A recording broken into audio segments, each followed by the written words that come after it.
အားလုံးပဲမင်္ဂလာပါလို့နှုတ်ဆက်ပါတယ်နော်ဒီလိုကလေးတွေဘောလုံးကန်နေတဲ့ဗီဒီယိုလေးတွေလုပ်ချင်နေဆိုရင်ဒီဗီဒီယိုလေးကိုအစအနေအဆုံးထိပြီးအောင်ကြည့်သွားပေးပါပထမဆုံးကျွန်တော်တို့ဖုန်းထဲမှာရှိတဲ့ဒီချက်ပြီး GPT တဲ့ဝင်မယ်အဲ့မှာခဏတော့စောင့်မနော်အဲ့မှာချက် GPT တဲ့ကို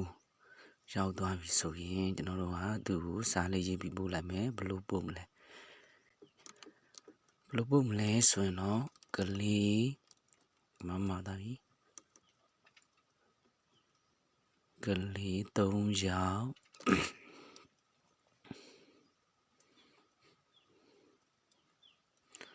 ကလေး3ယောက်တစ်ပင်ကြီးတစ်ပင်အောက်မှာတစ်ပင်တစ်ပင်ရဲ့အောက်မှာရေးလို့ရပါတယ်တစ်ပင်တစ်ပင်အောက်မှာဘောလုံး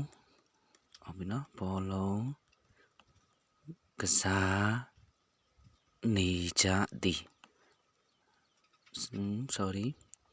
တစ်ပင်ကြီးတစ်ပင်အောက်မှာဘောလုံးကစားနေတဲ့ပုံကိုပေးပါ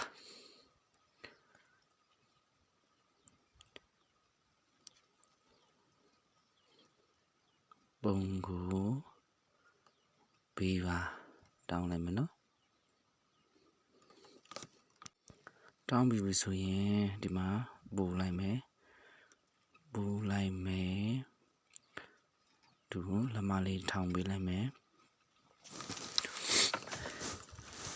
အဲ့မှာဆိုရင်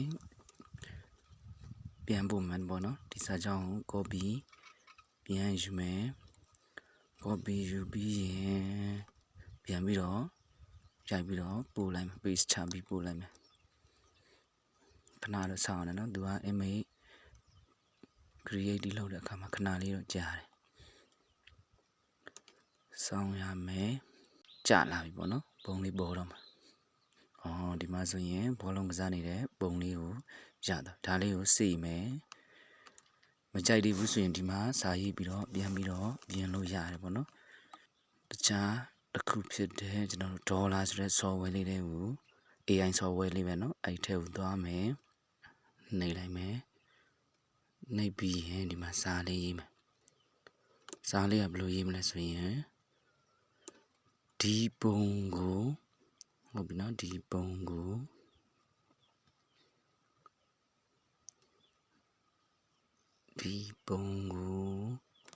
ဗီဒီယို VID ကိုဗီဒီယိုအဖြစ်ပြောင်းပေးပါရေးလိုက်မယ်ဒါမှမဟုတ်ရင်ဗီဒီယိုပြောင်းပေးပါရေးလို့ရပါတယ်နော်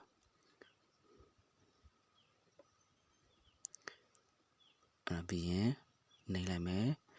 အဲ့မှာဆိုရင်သူကစပြီး generate လုပ်နေပြီပေါ့အဲ့မှာတော့အနည်းဆုံး1မိနစ်ကနေ3မိနစ်ထိစောင့်ရတယ်ဒါပေမဲ့တစ်ခါလေးကြာလဲအလောက်ကြီးကြာတော့မကြာဘူးပေါ့နော်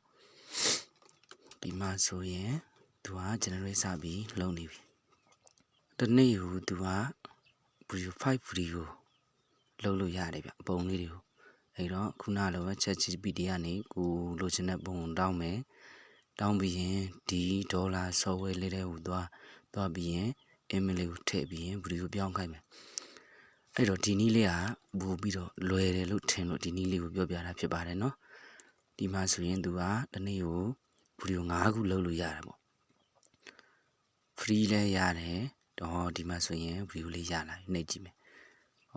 ကလေးတွေဘောလုံးကန်နေတဲ့ video လေးဒါဆိုရင်အောက်က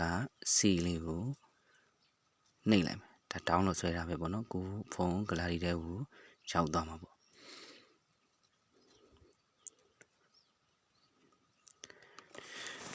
ဒီနည်းလေးကိုကြိုက်တယ်ဆိုရင်တော့လုပ်ပြီးတော့ကြည်ပါဒီမှာဆိုရင် save to device ရသွားပါပြီဒီနည်းလေးကိုကြိုက်တယ်ဆိုရင်တော့လိုက်ပြီးတော့လုပ်ကြည့်ပါကျွန်တော်ရဲ့ video လေးကိုလည်း like and subscribe လုပ်ပေးခဲ့ကြပါဦးလို့